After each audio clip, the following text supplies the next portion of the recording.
हमारे घर में कोई घटना होती है तो हम सबसे पहले किसको पकड़ेंगे? सबसे पहले तो चौकीदार को पकड़ेंगे ना, कि तुम कहाँ थे, क्यों ये घटना हो गई तुम्हारे रहते हुए, किस लिए तुमको रखा था। लेकिन यहां नहीं ऐसा हो रहा है।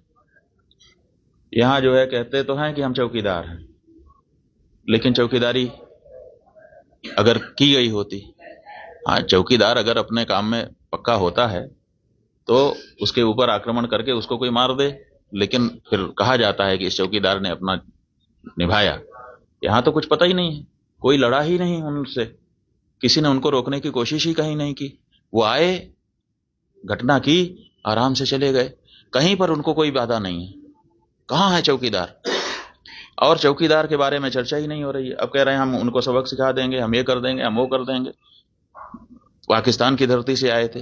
अरे भाई, पाकिस्तान की धरती से आए थे, इतनी जल्दी कैसे पता चल गया आपको? और अगर इतनी जल्दी आपको पता चल जाता है तो घटना के पहले क्यों नहीं पता चल गया? और दूसरी बात यह है कि अगर पाकिस्तान से आए तो पाकिस्तान के खिलाफ अच्छी तगड़ी कार्रवाई करिए। आप कह रहे हैं कि हम सिंधु नदी का जल रोक देंगे। आपके पास जल को रोकने या उसको डाइवर्ट करके अपने ही यहाँ अपने ही देश में रख लेने का कोई उपाय ही नहीं है।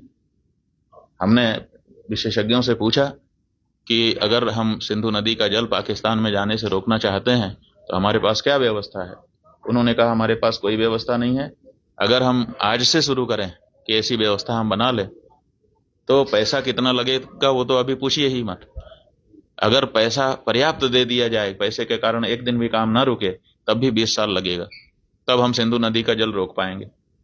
तो ऐसी परिस्थिति में हम ये कह दे रहे हैं कि हम सिंधु नदी का जल रोक लेंगे। और टेलीविजन के एंकर हमने सुना वो कह रहे थे बूंद बूंद के लिए तरसेगा पाकिस्तान, एक गिलास शुद्ध पानी नहीं मिल पाएगा, खेती नष्ट हो जाएगी, बिजली नष्ट हो जाएगी, ये हो जाएगा, वो हो जाएगा। गजब बता रहे थे, ऐसा लग रहा था कि जैसे प्यास तो लग ही गई पाकिस्तान को अब। और इधर विशेषज्ञ बता रहे हैं कि हमारे पास पानी को रोक लेने का कोई उपाय ही नहीं है।